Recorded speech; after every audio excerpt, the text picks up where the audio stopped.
Hello everyone, তনয়ার পাকশালাতে সবাইকে স্বাগত জানাই। আজকে মেরি ক্রিসমাস। ক্রিসমাস মানেই কিন্তু আমাদের জীবনের একটা সত্যি ঘন্টা বাজিয়ে দেয় যে পুরো বছরের একটা দিন শেষ হয়ে গেল, তাই না? আবার নতুন করে আরেকটা বছরের স্বাগত জানাই। তাই জন্য সবাইকে জানাই ক্রিসমাসের অনেক শুভেচ্ছা। ঘরে বসে এইভাবে যদি কেক বানিয়ে খাওয়া যেতে পারে তাহলে কিন্তু সত্যিই খুব ভালো হয়। তাই আজকের রেসিপি ফ্রুট কেক রেসিপি। এর জন্য কি কি লাগছে তোমাদের একবার দেখিয়ে দিই, চলো এক ঝলকে দেখে নেওয়া যাক। এখানে আমরা দেখো 2-3 রকম মেলানো নিয়েছি টুটি ফুটি, কাজু কিশমিশ, আর নিয়েছি মোরব্বা। তোমাদের কাছে যদি এর থেকে বেশি কোনো কিছু থেকে থাকে তোমরা সেটা নিতে পারো। এখানে দেখো কফি মাগ মেপে আমরা 1 কাপ নিয়েছি ময়দা, সেটাকে আমরা একটা ছাঁকনির সাহায্যে এইভাবে ছেঁকে নেব। তোমরা চাইলে এটাকে কিন্তু ছেঁকে আগে থেকেই রাখতে পারো। এখানে পরিমাপটা করব আমরা সম্পূর্ণ কফি মাগের সাহায্যে। যদি তোমাদের কাছে মেজারমেন্ট কাপ থাকে তাহলে তোমরা সেই অনুযায়ী করো। সবসময় সবার কাছে হয়তো মেজারমেন্ট কাপ নাও অ্যাভেলেবেল থাকতে পারে, তার জন্য একটা কফি কাপ মেপে কি করে এত সুন্দর কেক বানিয়ে ফেলা যায় তার পদ্ধতিটা তোমাদের সঙ্গে শেয়ার করব। দেখো 1 কাপ ময়দা যেহেতু নিয়েছিলাম সেহেতু 1/2 কাপ মেপে সেই কাপেরই নিলাম চিনি, যেটাকে আমরা পাউডার সুগার করে নেব। তার জন্য দেখো ছোট মিক্সিং জারের মধ্যে দিয়ে দিলাম সেই চিনি, যেটাকে খুব ভালো করে আমরা গুঁড়ো করে নিয়েছি। সেটাকে ময়দার মধ্যে দিয়ে খুব ভালো করে মিশিয়ে নিতে হবে, যাতে দেখতে হবে ময়দা এবং চিনির মিশ্রণটা খুব ভালো করে মিশে যায়। এবার এর মধ্যে কিছু কিছু জিনিস দিতে হবে। দিলাম 1/2 চামচ মতন বেকিং সোডা, আর দিলাম ভরা 1 চামচ হচ্ছে বেকিং পাউডার, আর একটুখানি দেবো 1/2 চামচ মতন বেকিং পাউডার। টোটাল 1.5 চামচ মতন দিলাম বেকিং পাউডার আর 1/2 চামচ দিলাম বেকিং সোডা। এটাকেও খুব ভালো করে এইভাবে মিশিয়ে নিতে হবে। চিনির যদি খুব বেশি দেখছো যে পাউডার হয়ে যাওয়ার পরও 2-4টে দানা রয়ে গেছে, তাতে কোনো অসুবিধা নেই। এবার এখানে আমরা একটা ডিম নেব। ডিমটা কিন্তু অবশ্যই রুম টেম্পারেচারে হতে হবে, ফ্রিজের থেকে বের করে সদ্য ডিম দিও না, তাহলে ফুলবে না। মিক্সিং জারে দিয়ে দিলাম, দিয়ে এর মধ্যে এবার দেব আমরা তেল। তেলটা সেই কাপেরই ঠিক মেপে যতটা চিনি দিয়েছিলাম তার 1 কর কম অনুযায়ী মেপে আমরা এখানে দিয়ে দেবো সাদা তেল। তেল তোমরা যা খুশি দিতে পারো সাদা তেল, এমন নয় যে সানফ্লাওয়ার অয়েল বা সোয়াবিন তেল, এমনটা নয়, প্লেন সাদা তেল।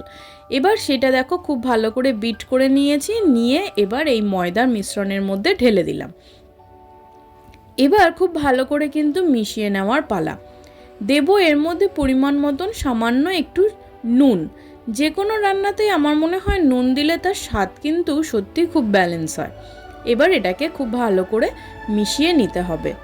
এখানের এই মিশ্রণটা কিন্তু হতে হবে একটু থকথকে, কিন্তু হালকা একটু পাতলা, কিন্তু একদম পাতলা নয়। তোমরা চেক করতে থাকো, আশা করি দেখে বুঝতে পারবে।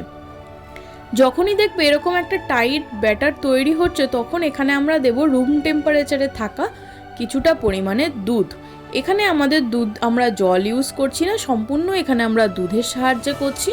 তোমরা চাইলে কিন্তু জলের ব্যবহার করতে পারো। আর যদি তোমাদের কাছে গুঁড়ো দুধ থাকে তাহলে অবশ্যই তোমাদেরকে বলবো গরম জলে একটু গুলে নিয়ে সেটাকে দুধ বানিয়ে তোমরা এইভাবে করতে পারো। এখানে দেখো ব্যাটারে যখনই আমাদের দুধের প্রয়োজন লাগছে, মনে হচ্ছে আর একটু পাতলা করতে হবে, তখনই কিন্তু আমরা দুধ ইউজ করছি। এটাকে দেখো মা খুব সুন্দর করে কিন্তু মিশিয়ে নিচ্ছে, যাতে এর মধ্যে কোনো রকম দানা না থাকে। এটাকে একটু ভালো করে কষ্ট করে ঘুরিয়ে নিতে পারলেই যথেষ্ট। ডিমটাকে যদি তোমরা মিক্সার গ্রাইন্ডারে ফাটিয়ে নাও তাহলে কিন্তু খাটনিটা অনেকটা কমে যায়। এবার এই টুটি ফুটি মোরব্বা আর এই যে কাজু কিশমিশ ছিল তার মধ্যে দিয়ে দিলাম 1 চামচ মতন ময়দা। এটার মধ্যে ময়দা দেওয়ার কারণ একটাই, যদি তুমি ডাইরেক্ট এই ব্যাটারের মধ্যে এগুলো দিয়ে দিতে তাহলে পরে সব একটা টাইমের পর সব নিচে চলে যেত এবং কেকটা নিচের দিয়ে আটকে যাওয়ার প্রবণতা অনেকটা বেড়ে যেত। আর তুমি যদি এইভাবে ময়দা মাখিয়ে দাও তাহলে পরে এটা লেয়ার টু লেয়ার একদম ওপর থেকে নিচ অবধি সমানভাবে ইকুয়ালি থাকবে। সেজন্যই এটাকে ময়দা দেওয়া, আর একটার সাথে একটা কিন্তু আর কোনোভাবে গায়ে গায়ে লেগে থাকবে না। বাকি অংশটুকুর মধ্যে সেম প্রসেসে মাখিয়ে রাখলাম, কারণ এটা আমরা ওপরে ব্যবহার করব। এবার দেখো খুব ভালো করে এটাকে মাখিয়ে নিচ্ছি। ততক্ষণে আমরা একটা গ্যাসে প্রিহিট করার জন্য নিলাম বড় প্রেসার কুকার। তোমাদের কাছে যদি কড়াই বা হাঁড়ি থেকে থাকে তাহলে তোমরা সেটা ইউজ করতে পারো। এখানে আমরা প্রেসার কুকারের কিন্তু ঢাকনার সিটি এবং গার্ডার দুটোকেই খুলে রেখে দিয়ে তারপর প্রিহিট করব। এবার যে মোল্ডের মধ্যে করব সেই বাটিটার মধ্যে দিলাম একটু সাদা তেল, আর দিচ্ছি এখানে অল্প একটু ময়দা দিয়ে ভালো করে এখানে ব্রাশ করে নেব। তোমরা সাদা তেলের জায়গায় কিন্তু বাটারও মেল্ট করে দিতে পারো যখন ব্যাটারটা তৈরি করছো। এবার এটাকে খুব ভালো করে একবার নাড়িয়ে নিলাম আর বাটিটাও ততক্ষণে রেডি করে রাখলাম। এখানে আমরা ভ্যানিলা এসেন্স দেব 1 চামচ মতন। তোমরা যদি অন্য কোনো ফ্লেভার পছন্দ করো তাহলে আমি তোমাদের রেকমেন্ড করব অবশ্যই ম্যাঙ্গো ফ্লেভার, স্ট্রবেরি ফ্লেভার কিন্তু এইভাবে এসেন্স হিসাবে বিক্রি করা হয়, সেইগুলোকে তোমরা ব্যবহার করতে পারো। এটাকে খুব ভালো করে কিন্তু এইভাবে নাড়িয়ে নিতে হবে। যদি তোমরা মাইক্রো ওভেনে করো তাহলে পরে আমি তোমাদের ছোট্ট করে একটা টিপস দিয়ে দিই। মাইক্রো ওভেনে করতে গেলে 180 ডিগ্রিতে প্রিহিট করে নেবে কনভেকশন মুডে। প্রিহিট হয়ে গেলে সেম যে মাইক্রো ওভেন যে মুড বাটিগুলো থাকে সেই মোল্ডের মধ্যে সেম প্রসেসে এইভাবে ঢেলে তুমি 20 থেকে তোমরা 30 মিনিট বা 35 মিনিট দিয়ে সেটাকে করে নিতে পারো, তাহলেই পরে কিন্তু কেক আমাদের একদম রেডি। দেখো আমরা বাটির মধ্যে ঢেলে নিলাম। এবার উপর থেকে সেই টুটি ফুটি কাজু কিশমিশ সমস্তটা খুব সুন্দর করে ছড়িয়ে দিলাম। এবার একটুখানি ট্যাপ করে নেব, তাহলে পরে ভেতরে যদি কোনো এয়ার থাকে সেগুলোকে রিমুভ করে হয়ে যাবে। তাহলে পরে কিন্তু কেকটা খুব সুন্দর আমাদের ফুলবে। দেখো আর এটা আমাদের খুব ভালো প্রিহিট হয়ে গেছে। এবার খুব সাবধানে এইভাবে বসিয়ে দিয়ে ওপর থেকে ঢাকা চাপা দিয়ে 30 থেকে 45 মিনিট ওয়েট করলেই যথেষ্ট। একটা টুথপিক দিয়ে চেক করে নেবে, যদি ফ্রেশ টুথপিক ওঠে তাহলে পরেই বুঝে যাবে কেক কিন্তু আমাদের সম্পূর্ণ রেডি। চলো এবার এটাকে ঢেলে ফেলা যাক। কালারটা কি অসাধারণ এসছে না?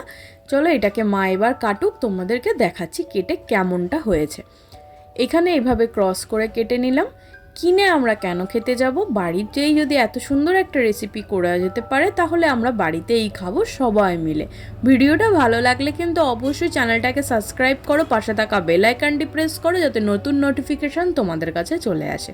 দেখো এখানে কিন্তু একদম সুন্দর করে কেক আমাদের রেডি হয়ে গেছে। কোনো রকম কিন্তু ভিজে ভিজে ভাব বা দলা পাকানো কিন্তু একদমটাই নেই। ভালো লাগলো? ওপর থেকে আমরা একটু গার্নিশিংয়ের জন্য টুটি ফুটি ছড়িয়ে দিলাম। এইভাবে ভিডিওগুলো দেখো, কমেন্ট সেকশানে জানাও তোমাদের কেমন লাগলো। বন্ধু বান্ধব আত্মীয় স্বজন সবার সাথে শেয়ার করো আর খুব সুন্দর করে ক্রিসমাস পালন করো। দেখা হচ্ছে নতুন একটা ভিডিওর সাথে। Thank you for watching. আর একটা রেসিপি নিয়ে আমি আমার মা ফিরে আসছি তনয়া পাঠশালা।